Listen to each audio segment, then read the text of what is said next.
silence. That's what true loneliness sounds like. No ship on the horizon, no voices, just the creak of ice and the ragged breath of the last woman alive on the roof of the world.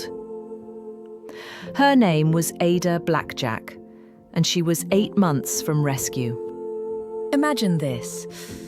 Trapped on an Arctic island smaller than Rhode Island, temperatures plunging to -50 degrees Fahrenheit, polar bears circling your flimsy tent. Your companions? Dead. Or vanished into the frozen sea. Your only lifeline? A cat named Vic. This isn't fiction. This is 1923, and Ada Blackjack, a 25-year-old Iñupiat woman who'd never fired a rifle, is fighting to see her son again, one raw seal blubber meal at a time. Rewind 2 years. Nome, Alaska. Ada, abandoned by her husband, penniless, her son Bennett in an orphanage. Enter Vilhjalmur Stefansson, celebrity explorer. He offered $50 a month, a fortune, for seamstress work on a safe Arctic expedition. 4 young, ambitious men signed up as pioneers. They'd claim barren Wrangel Island for Britain, live off the land, get rich. Ada swallowed her terror of bears and strangers, thoughtful. This money buys Bennett back, she thought. Little did she know. Stefansson sent them with only 6 months of supplies. The friendly Arctic will provide, he promised. It was a lie that would taste like blood. The team, Alan Crawford, Milton Goll, Lorne Knight, Frederick Mora, and Vic, the ship's cat, their lucky mascot. As their ship faded from view, Ada stood alone on the gravel beach and wept.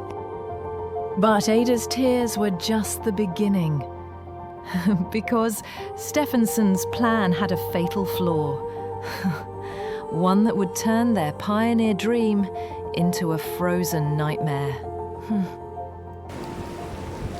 Year 1 was hard, but hopeful. Ada sewed boots from caribou hide. The men played explorer, snapping photos, with Vic the cat stealing the frame. But the abundant game Stefansson promised? Scarce. Ammunition dwindled.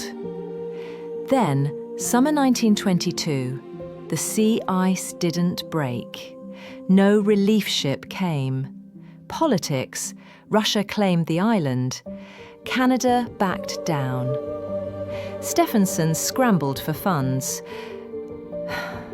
Too late. Winter clamped down like a vice. Food vanished. Scurvy set its teeth into Lorne Knight. His legs swelled, blackened. Desperation set in.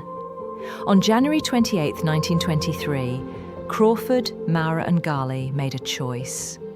They'd cross 100 miles of shifting sea ice to Siberia for help. Ada, Vic and the dying Knight would wait. Frederick Maurer scribbled a last letter to his wife. "Don't worry about me." It was the last trace of them ever found. Ada watched them vanish into the white. Now, only 3 souls remained on Wrangel Island. 1 was dying, 1 was a cat, and 1 had just become the most unlikely survivalist in Arctic history.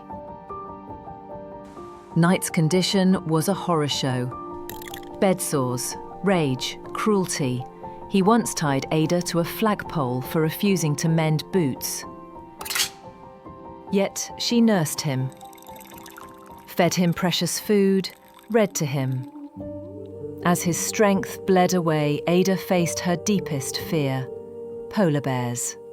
With trembling hands, she taught herself to shoot. I took an empty tea tin and shot it. That's pretty good for a first-time shooting.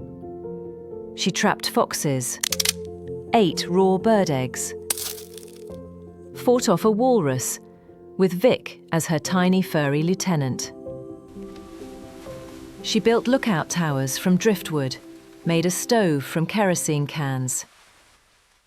sewed her son moccasins, hoping she'd live to give them to him. On June 23, 1923, Knight's laboured breathing stopped. The silence returned, deafening. Ada dragged herself into another tent with Vic, just them, against the Arctic. For 2 more months she watched the empty horizon. Her body screamed with scurvy. Her mind clung to one image, Bennett's face. And through it all, she carried on. Then, August 20th, 1923, a noise shattered the silence. Was it the wind, or had hope finally sailed back from the dead? Ada scrambled from her tent. A ship, cutting through the fog.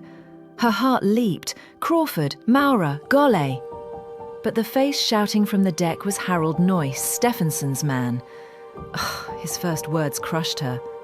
The 3 men were gone, swallowed by the ice. She was the sole human survivor. The press called her the female Robinson Crusoe, but whispers followed. Did she cause Knight's death? Stefansson stiffed her on pay. He profited from her diary. She got nothing. The truth? Ada saved herself through sheer will, ingenuity, and love for a son waiting 2,000 miles away. But the mystery endures.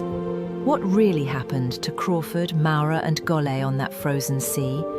Their bodies and their final moments remain one of the Arctic's coldest secrets.